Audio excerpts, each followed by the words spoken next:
Si je veux réussir à créer cette forêt dans le désert, il est de mon devoir de tester de nouvelles choses. La plupart des méthodes ne fonctionnent tout simplement pas dans cet environnement hostile. En septembre dernier, j'ai dispersé des boules de graines remplies de graines d'arbres pour compenser une année de faible germination. Les résultats ? Une agréable surprise. Les boules de graines fonctionnent, les amis. Je suis en train de faire pousser cette forêt dans le désert, et celle-ci juste ici. Cette croissance existe grâce à nous. Ces plantes poussent incroyablement vite. Je suis tellement enthousiaste de voir ça sortir de terre comme ça. Et ça va soutenir la gave que Brandon vient tout juste de transplanter juste à côté. Alors que je soupçonnais des problèmes comme le placement des goutteurs ou la profondeur d'enfouissement, ces petites boules de graines ont contourné mes difficultés habituelles et ont donné quelques pousses prometteuses.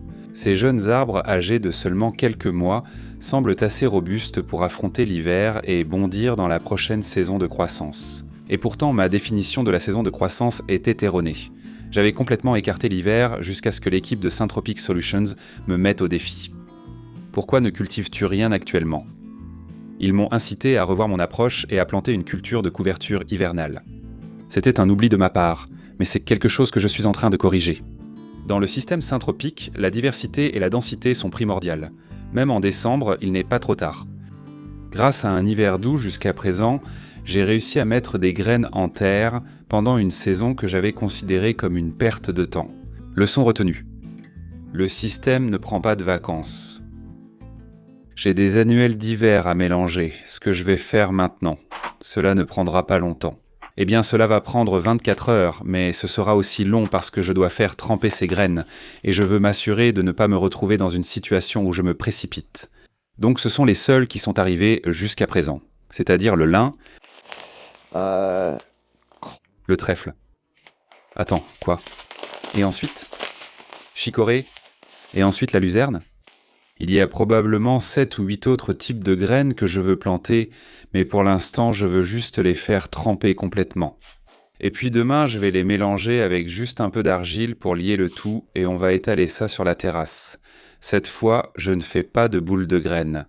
Si jamais je refais des boules de graines, j'achèterai une bétonnière.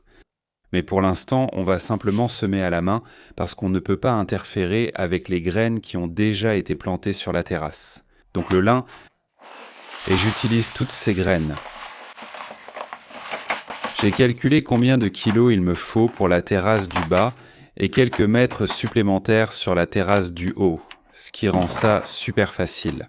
C'est juste que je n'ai aucun calcul à faire ici sur place. Je vide littéralement le sac. Et ajoutons luzerne.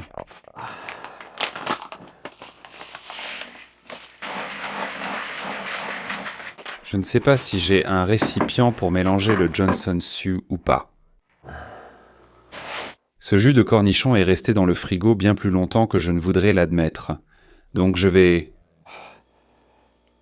Ça contient beaucoup de sel. Je vais aller jeter ça et ensuite on préparera un peu de soupe Johnson.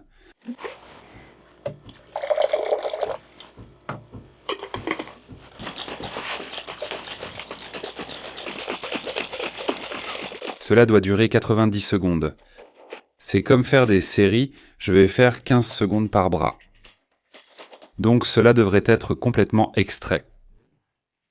Faisons avancer ça et terminons-le. Ouais, j'en ai récupéré presque tout. La dernière étape pour faire tremper ça, c'est simplement de monter à la pépinière où on a de l'eau qui vient du puits. Comme ça, je n'utilise pas mon eau potable pour les graines et je vais les faire tremper.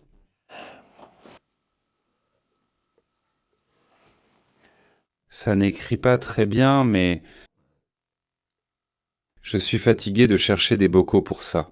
Alors, je vais simplement garder un bocal dédié. Uniquement du Johnson Sioux.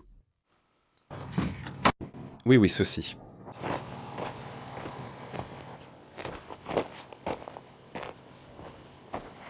Je ne sais pas si je vais pouvoir sortir l'eau comme ça. Non, je n'y arrive pas. Il me faut un autre seau.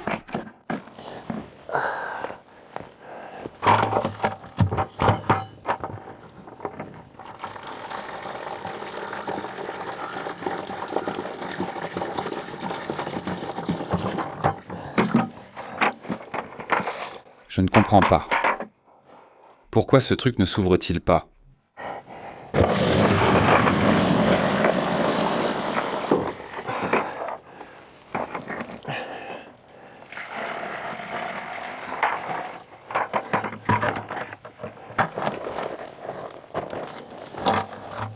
D'accord, je vais regarder l'heure et je reviendrai dans 24 heures. Cela fait 24 heures que j'ai fait tremper les graines des annuels d'hiver pour la terrasse. Alors venons ici à la pépinière, prenons ces graines et voyons comment elles ont évolué pendant la nuit. Oui, c'est de l'eau bien fraîche. Eh bien ça c'est vraiment sale. On dirait qu'il y a un gel sur ma main. Ce n'est pas désagréable.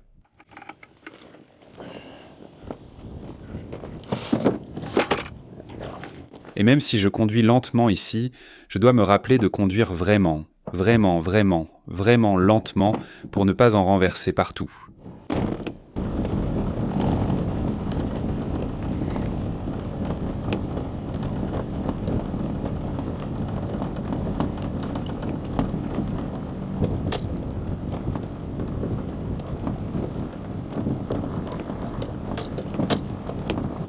Tu sais, c'est en fait une très bonne occasion pour moi de te montrer le travail que Brandon a fait.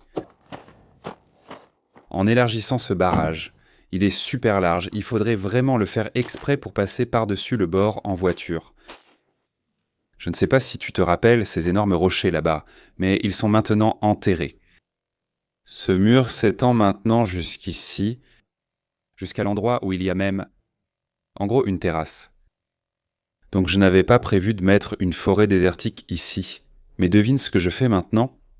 C'est un bel espace ouvert et plat où on peut mettre plein de fumier et c'est facile d'accès. Alors devine ce qu'on va faire. Je vais prendre l'élévation de cet endroit et ce sera le début d'une nouvelle terrasse qui descendra assez loin, mais ce n'est pas la priorité pour l'instant. Je veux vraiment me concentrer davantage sur les pentes orientées à l'est où il y a beaucoup plus de soleil. Ça va être extrêmement difficile. Le soleil couchant lui fait directement face, donc ça va probablement être un endroit difficile pour que la vie s'y installe, mais on y arrivera un jour. Pour l'instant, concentrons-nous sur ces pentes orientées à l'est où on a en fait un assez bon départ. Et ces annuels d'hiver vont simplement aider notre cause. Je vais t'emmener par ici et ensuite je viendrai récupérer mon trépied.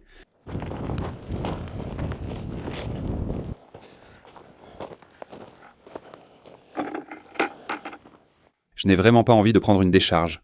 Ça m'est déjà arrivé une fois. C'était suffisant.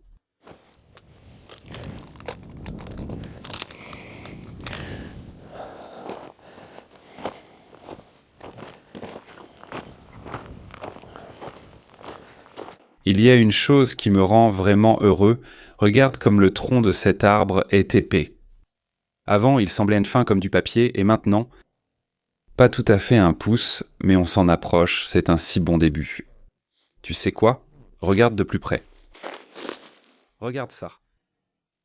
Ce gars-là s'en sort vraiment bien. Et puis ici, ce Parkinsonia. Vraiment un bon début. Au départ, j'avais pensé faire ça avec de l'argile et l'utiliser comme liant, mais toutes ces graines sont de la même taille.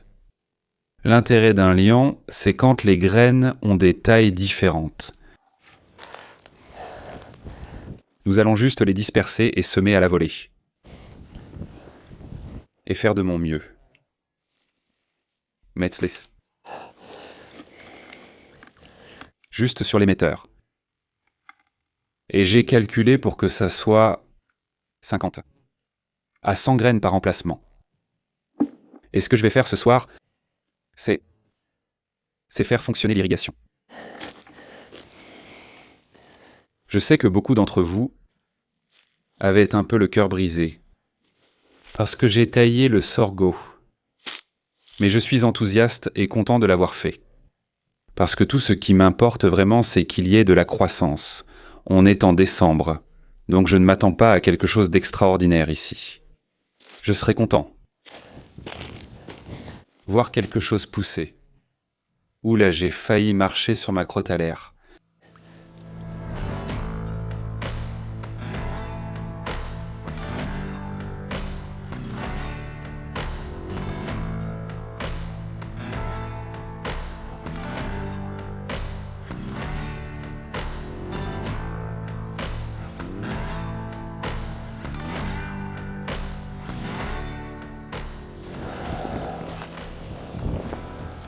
Regarde comment ça forme une sorte de pâte.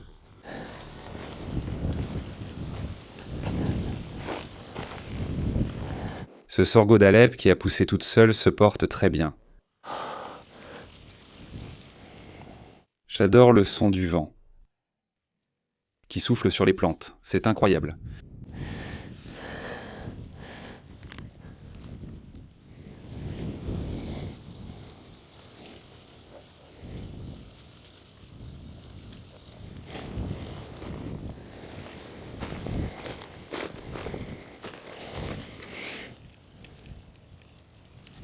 Apparemment, j'ai eu des germinations de Palo Verde inattendues. Parce que ceux-ci sont clairement des jeunes plants qui ont germé il y a probablement 1 mois ou 2. À première vue, ils sont assez petits. J'ai encore des germinations début décembre, car il n'a pas encore gelé. Cela pourrait arriver d'ici quelques semaines. Dans une semaine, première prévision de basse température. Sous le point de congélation, ce qui me semble vraiment tardif. Alors, au moins, il y a peut-être un avantage à notre temps sec.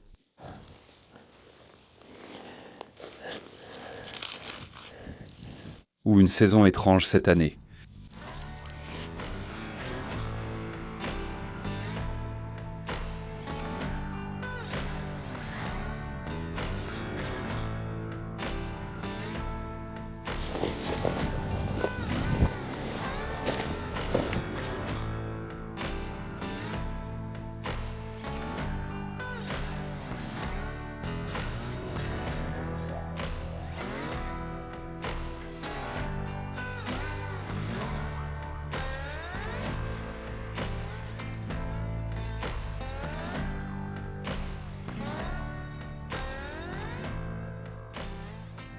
Je pense que je vais juste finir cette rangée.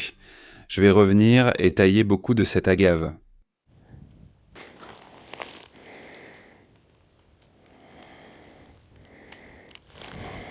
D'accord, et j'en ai assez pour que je puisse aller les ajouter à la terrasse supérieure, où j'ai de nouvelles choses qui poussent. Ça ne sera pas irrigué pendant un moment, mais... Tu sais, j'ai déjà fait tremper ces graines et j'en ai acheté beaucoup trop. J'aurais pu diviser la quantité par 2 et ça aurait été suffisant.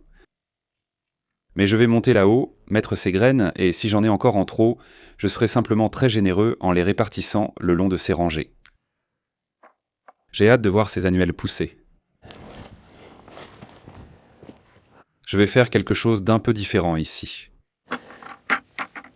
Parce que Brandon a fabriqué ces petits nids. Ils vont sûrement recueillir beaucoup de la rosée que j'ai vue ce matin. Donc, comme cette rosée se forme et qu'on essaie de faire pousser ça en hiver, je veux que ces plantes poussent le plus près possible les unes des autres. Je veux juste réfléchir à l'endroit où la rosée est susceptible de se condenser. Je soupçonne que ce sera sur ces rochers.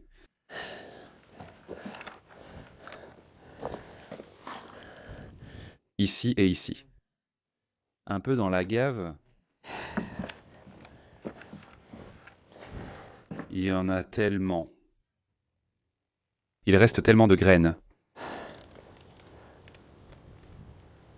À la base de ces lechugas, au cas où il y aurait vraiment de la condensation ici. Je ne m'attends vraiment pas à ce que ça marche. Mais si c'est le cas, j'espère que les plantes vont se renforcer mutuellement, simplement en ayant une énorme surface réunie au même endroit.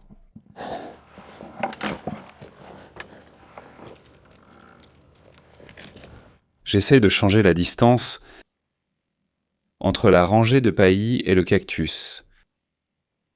Je ne sais pas vraiment exactement à quelle distance le placer. J'essaye de apprendre quelque chose en fonction de la façon dont je répands les graines. Je veux savoir parce que si ça pousse, c'est parce que c'était suffisant avec la condensation pour les faire germer.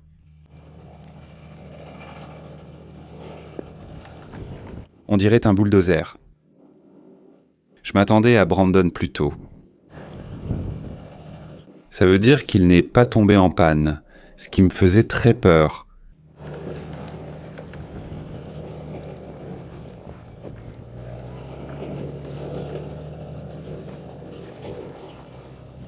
au cas où on aurait de la chance, mais ici je vais être un peu radin.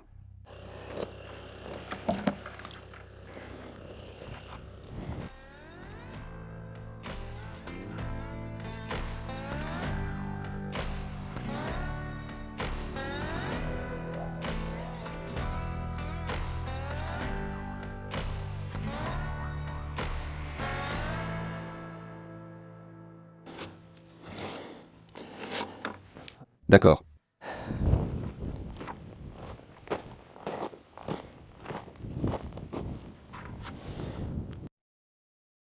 Je n'ai pas encore eu l'occasion de voir ça, et je suis assez enthousiaste. Brandon a utilisé le bulldozer pendant que j'étais absent, juste pour apporter quelques touches finales à cette route. Donc il a rendu ça un peu plus plat pour que ce soit plus facile à conduire dessus. Et puis ça je l'avais déjà fait en grande partie, mais il a utilisé le bulldozer pour lisser le tout. Et ce que je vais faire maintenant, c'est que je vais planter de l'avoine dans cette zone. Surtout, et un peu ici, juste pour quelques instants. Je veux stabiliser le sol. Et la meilleure façon de faire ça en hiver, quand les températures sont fraîches, c'est avec de l'avoine.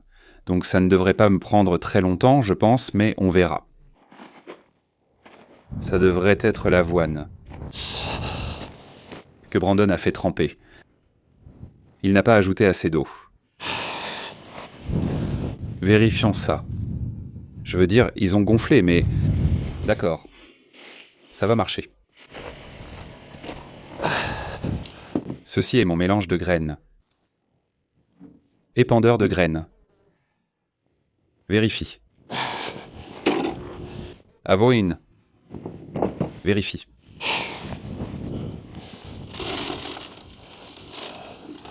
Je ne sais pas si ça va marcher car les graines sont mouillées.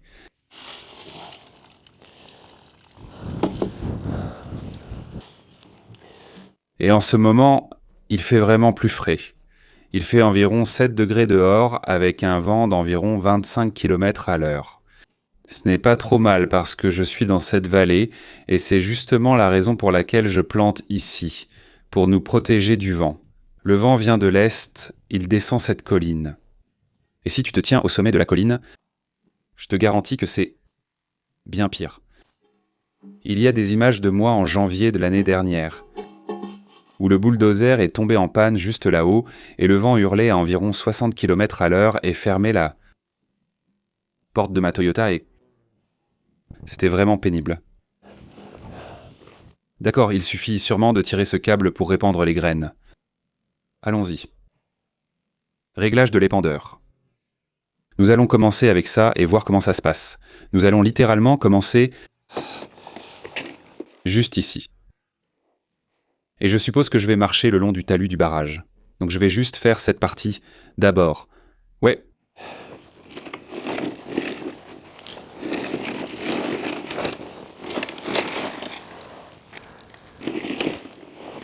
Est-ce que ça répand vraiment des graines ?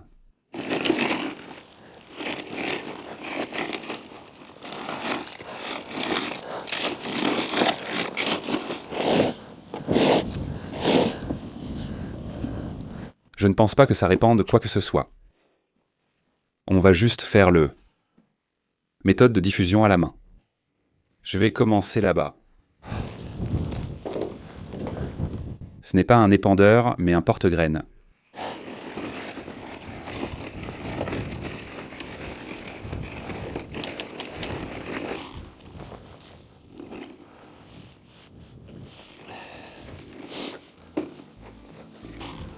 Je voudrais adresser un remerciement spécial à ceux qui ont acheté 1 mètre linéaire de forêt désertique. Les noms que vous voyez à l'écran sont mes soutiens. Pour voir votre nom ici ou rester anonyme tout en m'aidant à construire cette forêt désertique, scannez le QR code ou cliquez sur le lien en description si vous voulez aider. Et j'espère qu'il pleuvra cette nuit et que ça vaudra la peine de sortir du lit, parce que j'avais un peu envie d'aller dormir.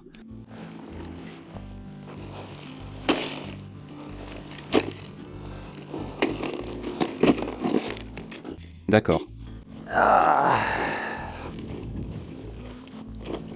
Je dois acheter plus de graines, mais c'est un début.